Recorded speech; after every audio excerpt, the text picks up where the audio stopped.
deliver 5,000 horsepower. And they're machines that can lose control. This is Offshore Powerboat Racing. Today we're in New Jersey for the Atlantic City World's Playground Grand Prix. We're in Atlantic City, New Jersey, home of the Miss America pageant and the world-famous boardwalk. And today, amidst the salt air and the sea breezes, we present an Offshore Powerboat Racing Spectacular. Hello again, everyone. I'm Bruce Beck. Welcome to the World's Playground for the first Atlantic City World's Playground Grand Prix. This indeed is Powerboat Racing's elite, and they will be dueling it out today on the Atlantic Ocean. This is also a part of the 1993 APBA World Tour. There are 55 boats competing today for $200,000 in prize money and incentives, and quite a bit of prestige as well. Working with me, my broadcast partner is Joe Gates. And Joe, we have a star-studded field. We certainly do here in Atlantic City today. Always known as the City of the Stars, Atlantic City continues that tradition with powerboat racing. We've had big-time boxing here. We've had the Rolling Stones, and of course the tradition continues. Well, the big boys are the super boats. They will go up to speeds of 150 miles per hour. We're talking about Kid Apache Kid and In Excess. Well, both boats, of course, magnificent racing machines, and both boats carrying three 1,000 horsepower power plants. In the open class, we have Recovery and Spirit of Numancia with two of the best ever throttle men in tow. That's right. Bob Adoni on Spirit of Numancia. He's won in 4 countries, 11 championships to his credit. On Recovery, Bobby Moore, what can you say? He's the winningest throttle man in the sport. And in the modified division, probably one of the most competitive and diverse fields, including a father and son team and a husband and wife combination. Right. Sonny Hawkins, his wife Tina in Flying Tiger, and of course Alan and Kurt Duttman in Agitator. Well, the weather a big concern earlier today, but right now the conditions good enough to race. We are looking forward to the action here in Atlantic City. Now, the third member of our broadcast team will be in the pits, on the beach, around the water. It's Dave Von Temple. Let's check in with Dave right now. Thanks, Bruce. We're down here in the pits where the excitement is going on. You can hear the revving sounds. We're here with Kurt Duttman, one of the favorites in this modified race with Agitator. Kurt, what are your sentiments going into this race? We're just waiting to see how the weather's holding out right now. We think we've got the right setup for what we think the water's going to be. So we're just kind of fine-tuning everything, and we're really getting ready to go. We're ready to go. Quick strategy. What is it going to take today? I think we're going to take it out hard at the start, and we're going to see how the pack's running. Try to run midway through the race, we'll back off, and see who's running with us. And at the end, we'll push it hard, and hopefully anybody who's trying to run with us won't be able to keep up. Okay, one of the hopefuls. And now back to you, Bruce. Thank you, Dave. So we're getting set for Atlantic City's World's Playground Grand Prix along the famed boardwalk, which was built in 1870 so that the ladies wouldn't get sand in their shoes. Starts and ends in Atlantic City and along to the neighboring municipalities of Ventnor, Margate, and Longport. And, of course, the fans on the beach, a great vantage point. Boats are going to be 400 to 500 yards off the beach. Of course, the boats are going to start, finish, go down the course. A lot of big water at both turns. They'll go around each turn in succession, back up the outside of the course, and then come back down in front of Atlantic City and the spectators. So from the start to the first laid buoy is 5.4 miles. Then on the back straightaway, passing the spectator boats, it's 7.2 miles around buoy number 2, and it's 2.1 miles back to the finish line, which is at the shops on Ocean 1 in Atlantic City. So we're getting ready for the start of the race. What about the superboat class, Joe? Well, of course, the superboat class, the big guys out on the water today. These boats, approximate horsepower of 1,400 up to 5,000 horsepower. And the open class, what are our expectations? The open class, a very hot competitive class out there. 1,400 to 1,800 horsepower. These boats are very competitive. And what about the modified group, where we'll see speeds on calm water of up to 120 miles per hour? Well, of course, the modified, the deep V's, and, of course, the catamarans. 900 to 14 horsepower here. It's going to be a great race in this class. Agitator, the milling leader, and they're away. So the Atlantic City World's Playground Grand Prix underway with the 3 groups starting out, the superboat class, the open class, and the modified class. And In Excess has jumped out in front, number 7. That's a brand new $1 million boat, owned and driven by Ted Savarese. The throttle man is Trace Martin, and the navigator, Rick Savarese. And that's Kid Apache Kid, number 1, right behind, with the white multi-hull and deck, owned and driven by Alan Feingold. A little hazy out on the race course right now. I know the drivers are having a little trouble, but they should settle down. We see Recovery on the inside, Numancia on the outside. This is turning into a great race early. And it should be an outstanding battle between those two, Spirit of Numancia and Recovery in the open class. Down they will go along the boardwalk, essentially, to the municipalities of Ventnor, Margate, and Longport. And then the big turnaround on the backside, the outer leg, which is comprised of 7.2 miles. Of course, we already noticed early on right now, here come the pro outboards. They're starting. A lot of these boats are having a little trouble with this water, but they seem to be able to negotiate it. Well, of course, this has been a terrific week of activities in Atlantic City. It has really been a Grand Prix week. But it really all began on Thursday with the Boardwalk Parade of Boats. To signal the weekend's beginning, boats gearing up for the Grand Prix paraded down the famous boardwalk in Atlantic City. You know, as we've driven down through here, we've probably gone a good mile and a half right now. There's thousands of people on the boardwalk here, and it's probably 50 degrees and windy, so it's certainly, you know, indicative of the fact that the community is supporting the event, and that's important. Offshore B-boat Toucan Racing had them dancing in the streets. Just in case you're scoring at home, Best in Parade honors went to the Spirit of Houston, one of 50 boats heading down the Atlantic City boardwalk. It's the end of the parade. There are 8 classes today. This race organized by the Atlantic City Offshore Racing Association and sanctioned by the American Powerboat Association. Joe, tell us a little bit more about the Powerboat class. Well, of course, the superboats, 40 to 50 feet in length. You're talking about million-dollar vessels here with up to 5,000 horsepower on board. And you're talking about 150 miles per hour. What about the open class? Open class and international class, again, big power here, up to 1,800 horsepower, 35 to 50 feet in length. And in the modified group, we'll see speeds of up to 120 miles per hour. In the 31-foot and up range, you're going to see power up to 1,400 horsepower. A lot of competition here. What about the letter P, the pro outboard class? Again, 30 to 40 footers, 600 to 900 horsepower, outboard driven. These are real fast boats. What about Offshore B? Bruce, we're talking about 23 foot in length here, $50,000 to $100,000 equipment cost, and up to 700 horsepower. Offshore C consists of boats 24 feet and up. And these boats will display 900 horses on the water today with up to a cost of $200,000. The letter S in stock outboard. 24 to 30 foot in length, and here we're going to see a range of 400 to 700 horsepower. A lot of cats in this class. And in the Offshore A group, $25,000 to $70,000 the estimated equipment cost. Hey, you could even afford one there. Well, Bruce, I might need a cosigner, but these boats are going to be 21 feet in length. They're the smallest of our class, and they still have a lot of horsepower, 590 horsepower.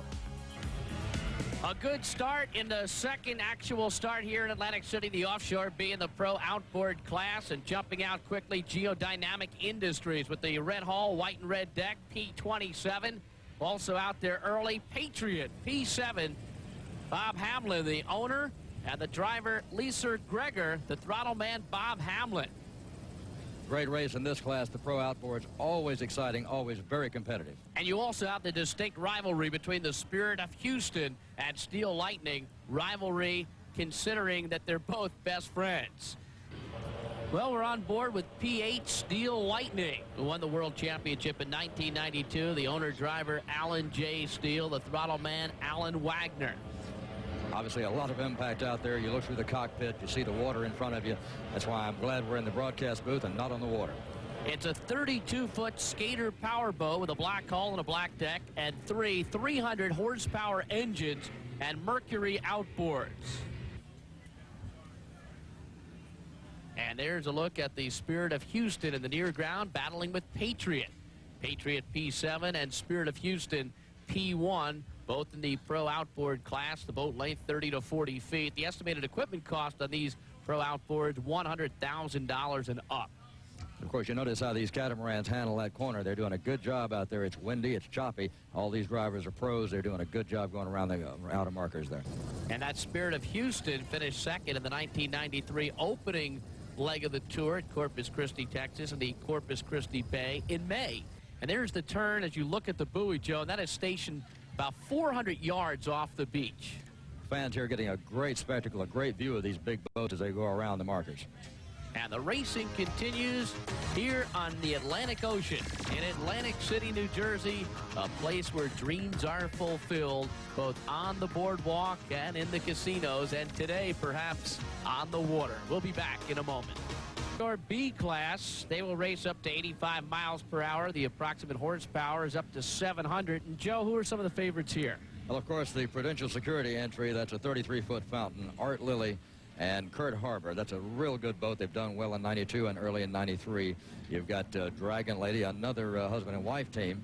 And then, of course, we've got some boats out there that are new in the sport. They just started racing. They're doing a good job. Joanna, an early scratch. And earlier this year at Corpus Christi, Power Play finished second. Rock Solid was third. And Toucan Racing finished fifth. Now, speaking of Toucan Racing, there's a look at a problem with the boat B20 in the neon graphics. Joe, what happened? It appears to me that something's wrong in the stern of the boat. That indicates that probably the boat stood on its end, went down, did some damage. There's a lot of impact out there. And all reports, the crew is okay. I noticed the hands in the air early. They seem to be fine. Now, what happens? Will this boat regroup and have a chance to commence the race again? No, I would imagine their day of racing is over. And there's a look at B61 Power Play. You can see it in the distance with the white hull and deck. Finished second earlier this year, as I mentioned, at Corpus Christi, and also the 1992 world champion. Yeah, Power Play, a 33-foot boat, two 600-horsepower power plants. This is a real fast boat. Great-looking graphics, as you said. So one of the keys to watch in this offshore B class during today's action. Right now, Dave Bontempo, who's been all around the city throughout the week. Where is Dave now? This is volleyball heaven. Part of the excitement of the Atlantic City World Playground Grand Prix is the beaches being filled up with volleyball players. More than 200 teams trying for professional spots and also going for some real excitement.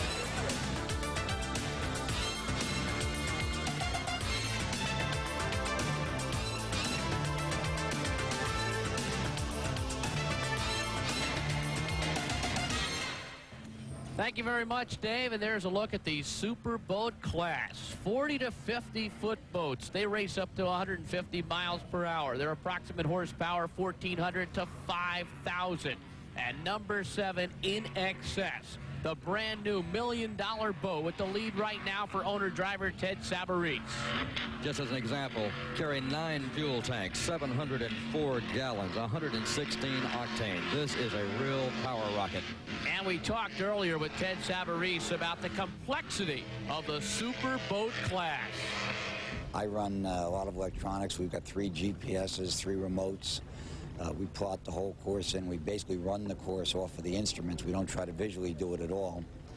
The fuel system, for instance, is complex. There's 9 tanks with 18 pumps and a bunch of dials as to how fast you're burning fuel and how fast you're transferring fuel. So In Excess leading the superboat class. Meanwhile, in the open division, it's the Spirit of Numancia, boat number 111, which has the lead, with Recovery not far behind.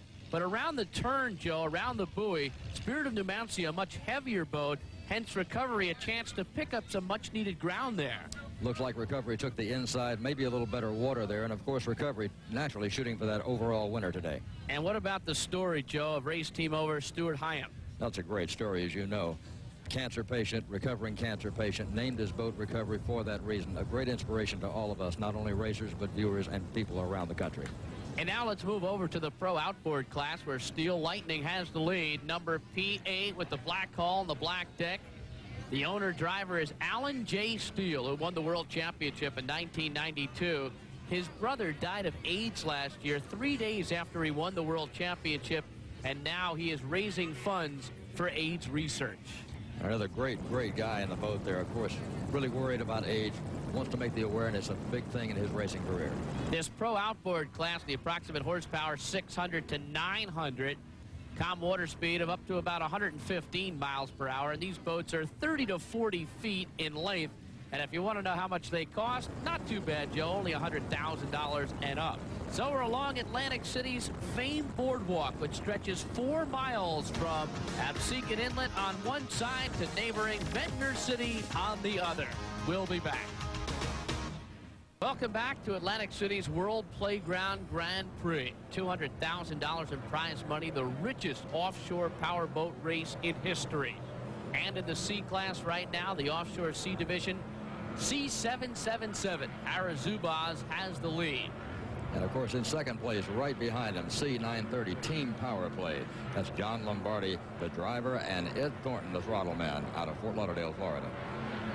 Now Hara Zubaz with the lead, and Power Play right behind. That's boat number C930, a 33-foot Power Play with the white hull and the multi-deck. It has three 300-horsepower engines and Mercury outboards. The owner, Ed Thornton, the driver, John Lombardi, and the navigator is also John Lombardi. Over in the modified class, a duel continues to rage between M1 Agitator and M2 Airborne. Of course, M2 Airborne, the big 38-foot cigarette. New power plants on that boat. A great, great competitor. Right now, a closer look at these two boats and their distinct rivalry. The Lakers versus the Celtics. The Cowboys versus the Redskins. Two of sport's greatest rivalries.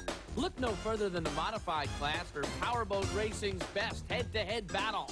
It's Agitator versus Airborne. In this year's first race, Agitator finished comfortably ahead of Airborne at Corpus Christi. In fact, Airborne finished fifth. The two boats finished 1-2 in last year's two races to conclude the APBA season. So given the past few results, Agitator feels confident whenever faced with that Airborne challenge. Should I be honest? There's no competition in my class. Give me a break. I dominate. I rule.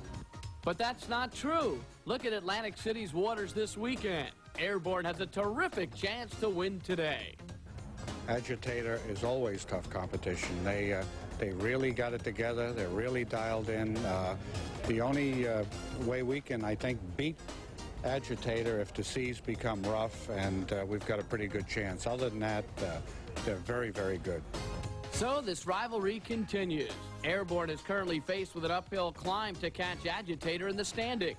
And an impressive performance by the modified leader today could only add to the already brimming confidence of Alan and Kirk Dunteman. To me, the only reason I'm out there to race is to win. I don't accept second place or third place.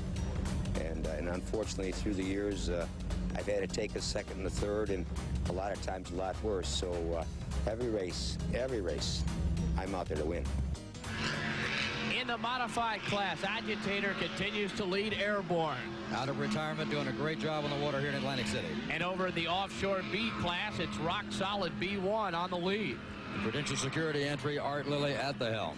By the way, we talked about the weather earlier. Winds are out of the east at 8 knots. Seas are 2 to 4 feet, with swells up to 6 feet. The rain pretty much has stayed away, though. Good news for the racers. The visibility is up. We've got a good day for APBA racing. Right now, let's check in with Dave Bontempo.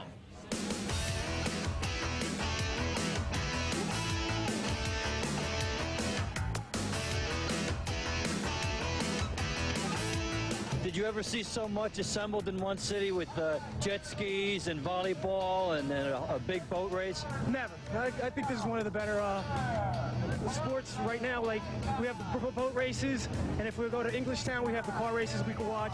There's always something going on with the jet ski races, and a lot of nice people. And the battle rages in the open class between Recovery and Numancia. They are head-to-head. Bow to bow apart. Recovery 27. Spirit of Numancia 111 on the near side. On the inside, of course, that lighter boat, a lot of power there, but I can't believe this is just bow to bow racing. You can't get any better than this. This is APBA offshore racing. Boat number 111 in the open class, Spirit of Numancia. Right now, a closer look at this boat from Spain.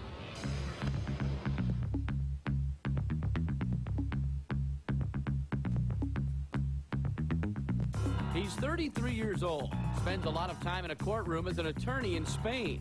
Fernando Sosa loves to go fast. You be the judge. I have racing cars before, I have had motorcycles, but the sensation in a boat is different than in a car or in a motorcycle, you know.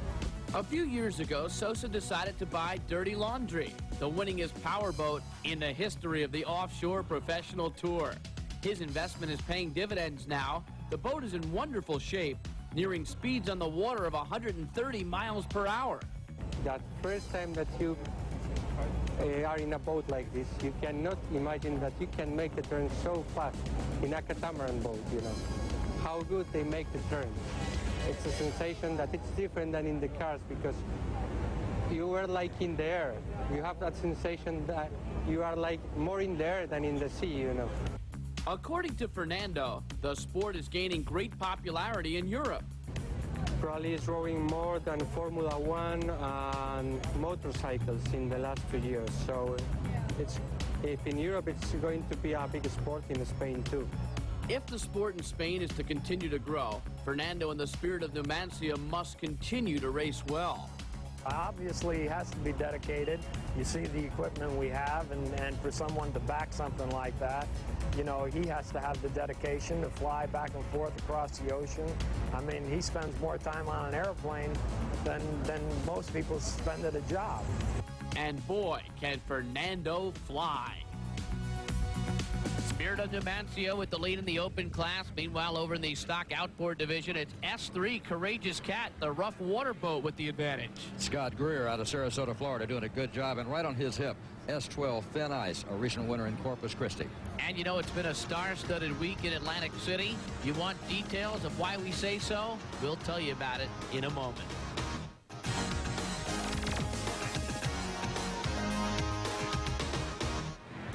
Pro outboard, quite a battle shaping up. Steel Lightning with Spirit of Houston coming on. Both these drivers absolutely gung-ho out there to win, and yet both of them very close friends. Boats are approaching a turn. Here's going to be an interesting point now, Bruce. Which one is going to come out? It's on the inside. Steel Lightning's got the better water. He swings the Houston boat outside. It looks like he came out the winner. What about the wake on the turn like that, Joe? The boat on the outside to the starboard of the other boat, will that boat have a disadvantage? If he gets in that wake, but he's a smart driver, he's a pro. In fact, you see right now, it looks like Steel Lightning may have a problem, and the Spirit of Houston blows by him. So on that turn, do you think something could have actually happened to that boat, or he'll get it back in gear? Well, it looks like, as you said, something may have happened, but he seems to get it back underway right now.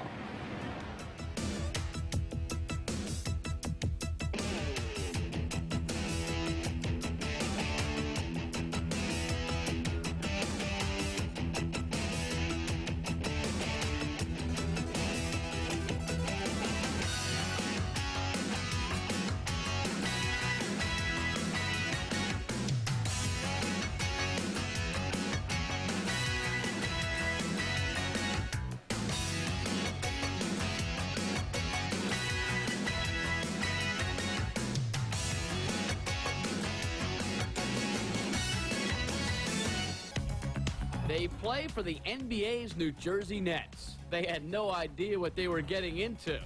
Well, you know, they call the Nets office and, you know, a visit to the casino.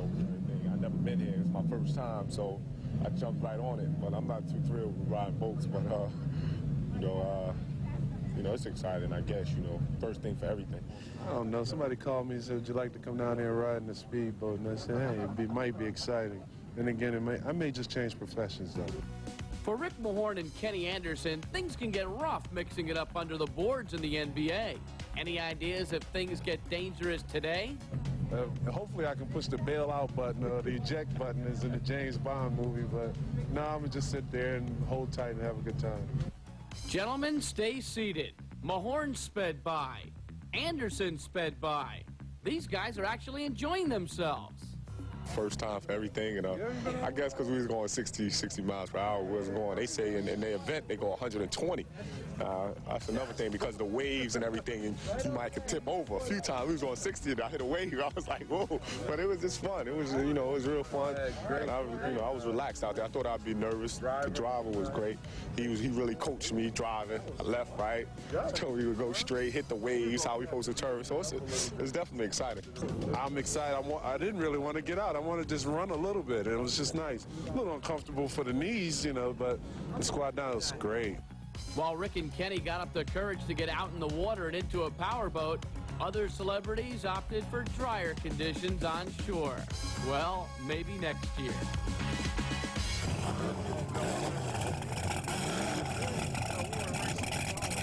Wake-up call for the hotel guests. This is our idea of a wake-up call for the hotel guests. Joe Theismann doesn't wake up anymore and put on a football helmet. Instead, he puts on a helmet of a different kind. Joe Theismann is the navigator for Harazuba's 777. When I left football, football for 23 years of my life provided me with such a rush the day of the game. The preparation that goes into it is all like people going to work. It's the same type of a feeling.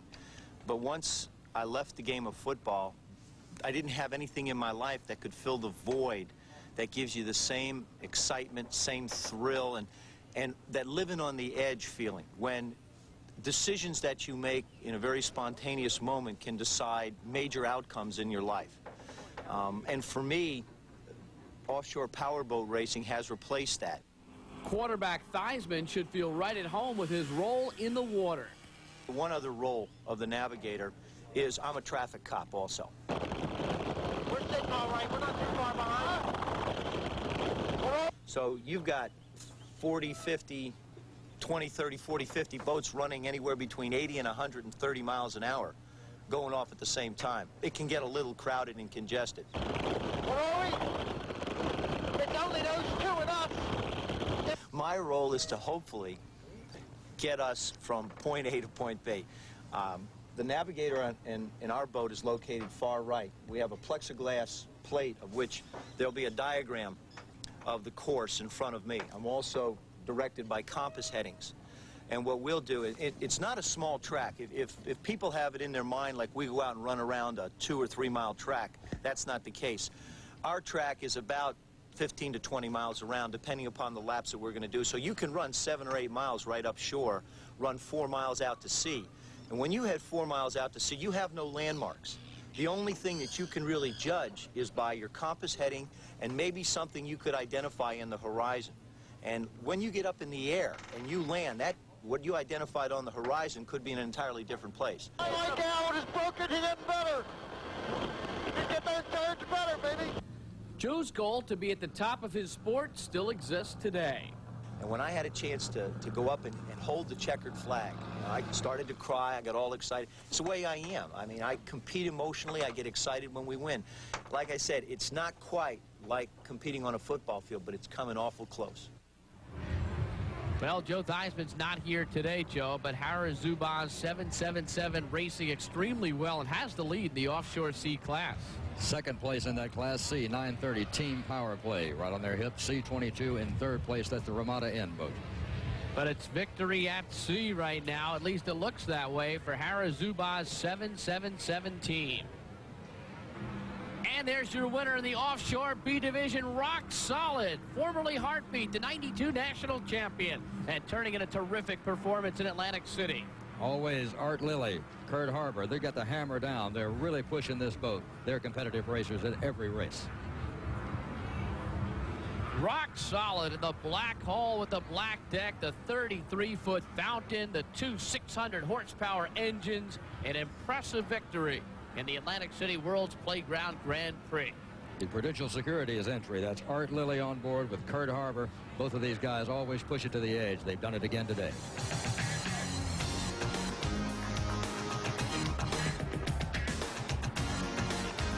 A brilliant display put on throughout the week by the Golden Knights. From an altitude of 2.5 miles above the boardwalk, they reach speeds of 150 miles per hour as they parachuted down on the beach.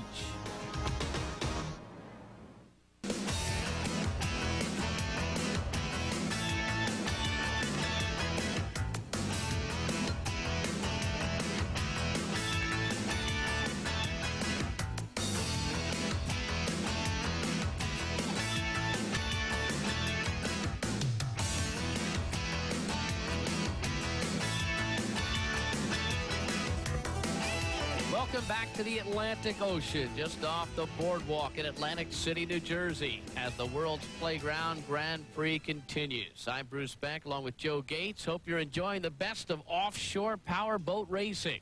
One of the groups we haven't focused much on today, the offshore A class, where Frank's Marine entered as a solid choice.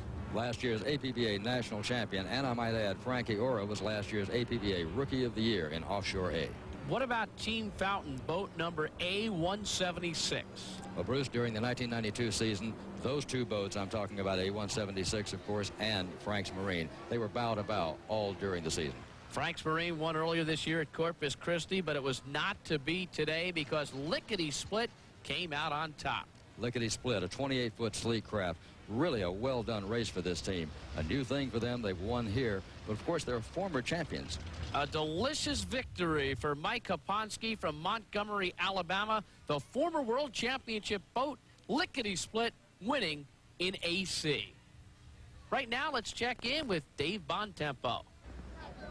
Bruce, we've got everything in Atlantic City, including sandcastles. John over here is constructing a masterpiece. How you going about this, John? I don't know. I'm just letting loose. How many years of work did this take here, Michelangelo? How many years? I guess I've been working about 45 minutes now, maybe an hour. How do you start? What do you envision when you start